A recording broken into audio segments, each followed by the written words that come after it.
Hi, Tamal. Welcome to the Banking Show. We are discussing today the Supreme Court's decision last month that said that the borrowers should be given a hearing before they are classified as fraudsters.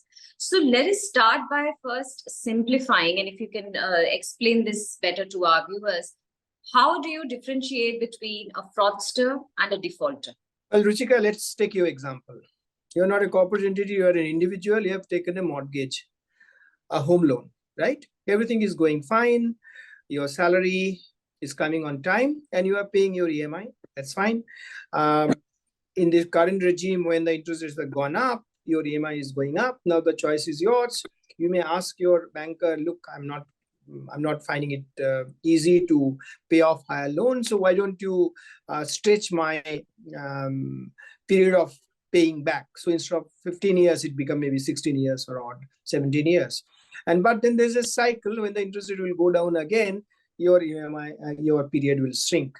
So you are a perfect borrower. There is absolutely no problem at all. Unfortunately, it's not going to happen. But Ruchika, you lose your job, and you are not being able to pay back. So first EMI you don't pay. So 30 days they call it, something like a special mention account.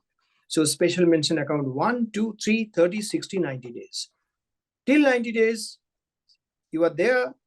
But on the brink, 91 days, you become a defaulter. Now, you are a defaulter. You are not being able to pay, right?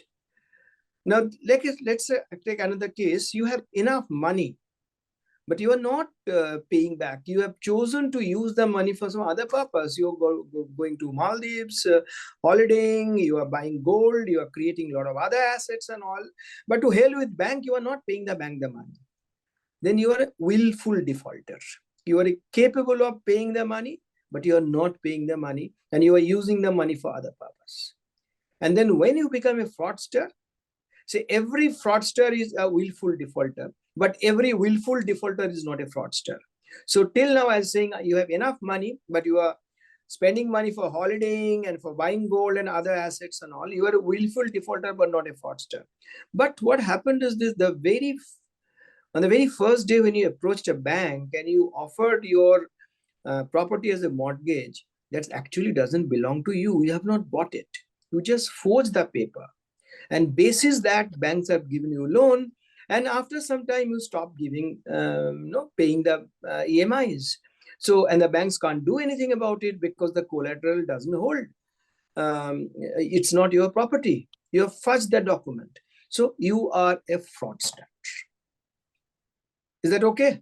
Yes, that's very, very nice. Now you extend it to the corporate world, and then you understand the thing.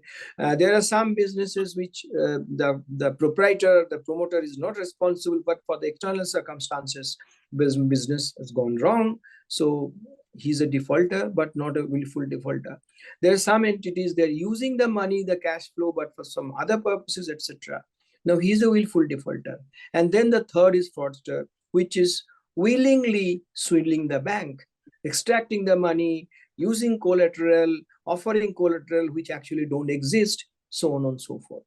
So why has Supreme Court taken this decision? Well, Reserve Bank of India has continuously been pushing the banks to identify the fraudster and do this quickly. Finance Ministry, the DFS of the Ministry of Finance also has been pushing banks. And there's it's a little bit of complicated process because in India, we believe in consortium lending. Not too many loans are there given by only one bank. So there's a lead lender. Everybody has to agree. And the moment you agree, of course, then you do the investigation. It takes longer time.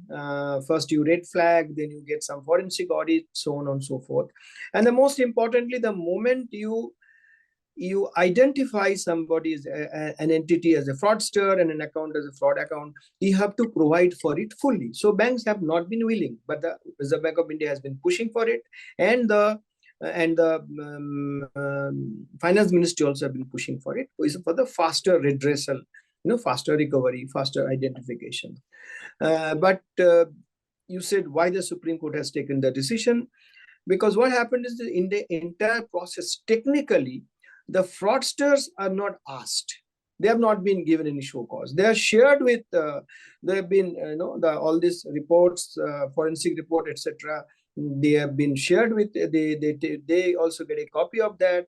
They are involved in the process, but technically it's a violation of natural justice, because even if you are being hanged, before being hanged, you have been told, no, what's your defense? Did you commit the murder or not? So in this case, I think it's nothing but this two word, natural justice. So what do you think will be the implications of this order, both for the creditors as well as the borrowers? Well, as far as the creditors is concerned, I think the process will get even further delay, because right now, as I said, it's a pretty long drawn out process.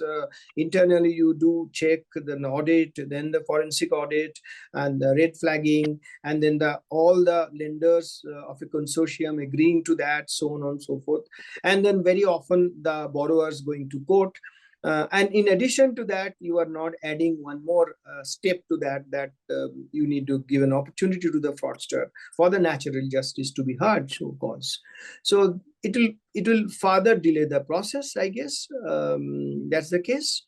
As far as lenders are concerned, that will be the case. As far as the borrowers are concerned, I'm not very sure that it will make any material impact, because one is this: the borrowers, even though they have not been heard, but they are involved in the process, in the sense they know what's going on. They're given a copy of the forensic audit, so on and so forth. And which borrower, if I'm a fraudster, do I accept that I'm a fraudster? Overall, I think it's a technical aspect. It won't make much of a difference either for the borrowers or for the lender. It'll be business as usual for the Indian banking system.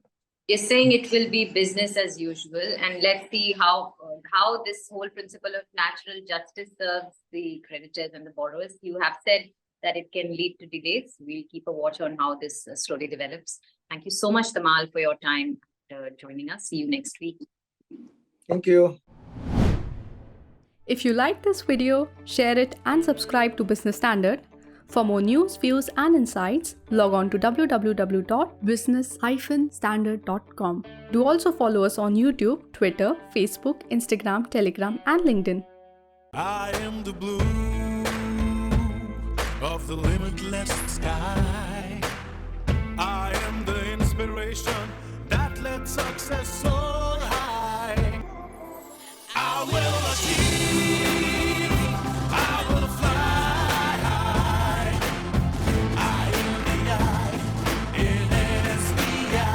I'm backed by the nation's trusted bank, SBI, the banker to every Indian.